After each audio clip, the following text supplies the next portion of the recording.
Hi everyone, Dr. Mario here. I've been asked by a couple of teachers to do a little tutorial on how to use Google Forms. And I can't remember if I've done one already, but I looked and I didn't see one, so I'm going to try and put one together for you. It won't be long. Forms is not a really complicated piece to use.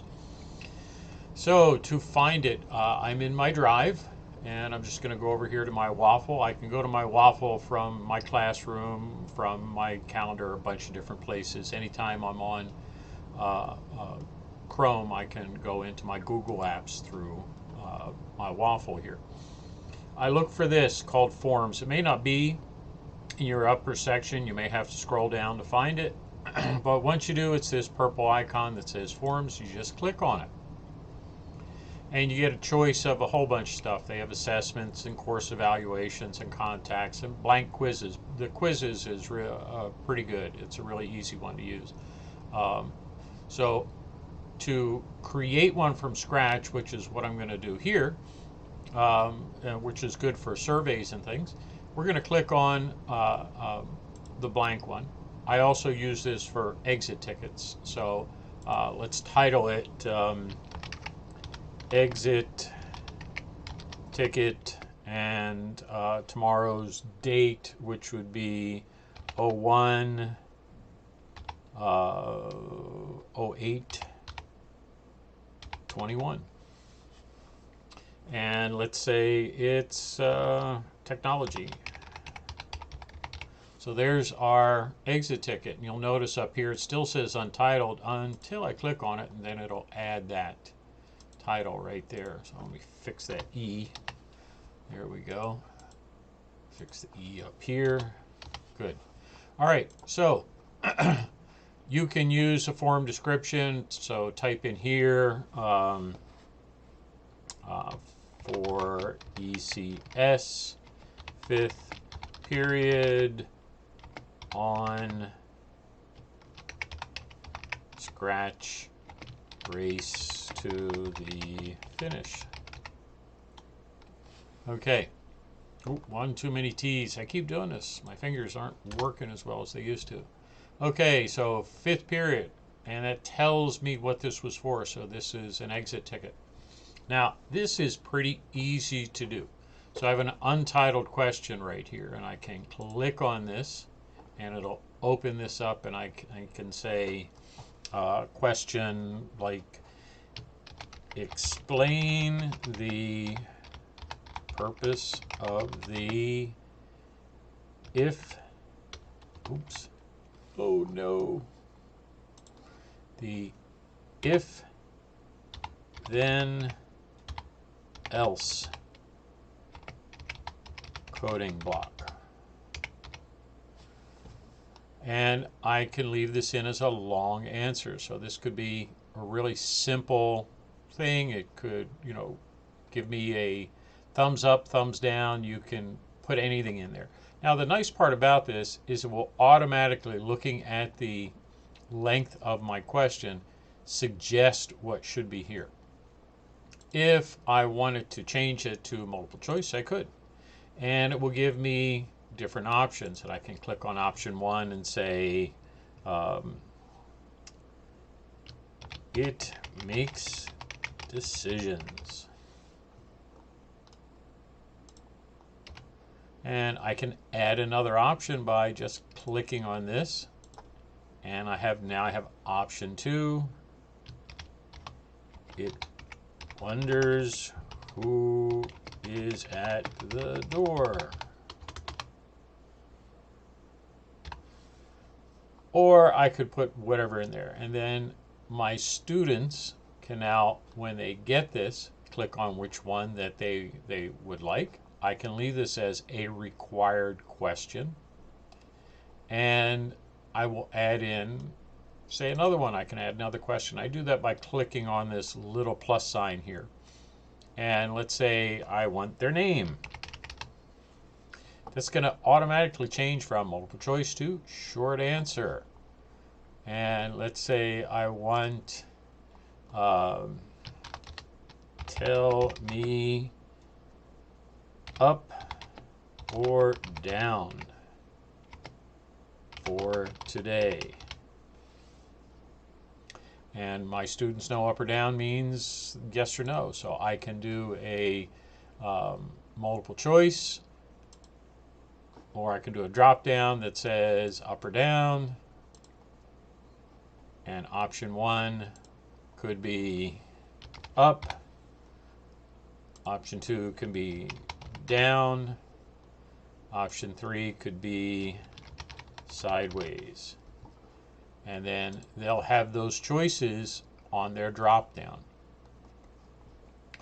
And if I don't like something, I can delete it by just hitting the trash can. I can duplicate this question and reuse the structure. And that's pretty much it for setting it up. You can set them up with so many different choices in here, so many different things that you can do. Linear scales, multiple choice grids, checkbox grids. You can add date and time to all of this. So the nice part about this is once this is set up, you go to responses. And this is where I really like this. You can create a spreadsheet automatically, and it will automatically start accepting responses. So if I click on this, it's going to say create a spreadsheet, or I can select an existing one if I have an existing spreadsheet that's just for exit tickets. I can select an existing spreadsheet and it's going to create it, and I just create, and now I have a new spreadsheet created with a timestamp, email address, explain the purpose, name, tell me up or down for today, and that's what it looks like. Now I can also go in here and I can see some general settings that I have. So my response receipts, that's under that gear that was there. So let me show you how to get there again. So here's my gear. This is my settings. I can go in here and collect email addresses. I do that automatically so I know which student's doing it. I can offer them a response receipt if they want. If you don't want to do that, you just unclick it. Restrict users to Hartford, I always unclick that. Sometimes the students are not sure of where they are.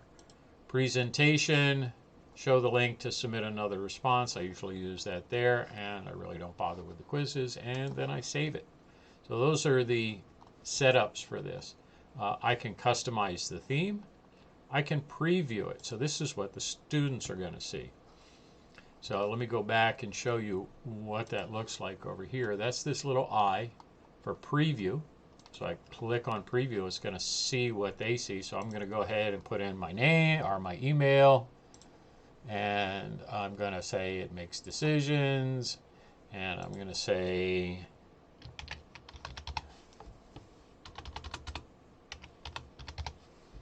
and I can choose up or down for today. I'm going to say up, and then I'm going to submit. And I go to my exit ticket, and boom, everything is right there. So I can get a quick look. I can get a quick view of data that I'm collecting right here. And I have it all set up in a spreadsheet that I can create graphs from, I can export data from, I can link data to it. So the only other thing that we have in here are add-ons. I really don't bother with much on the add-ons. And this is form notifications. It's just to let you know that people have responded to it, but you can see the responses right here. And then you have your send version. And I really don't like to do this only because it makes it kind of difficult. I'd rather just include it into my classroom. So what I tend to do with these is, here's one that I'm doing for tomorrow.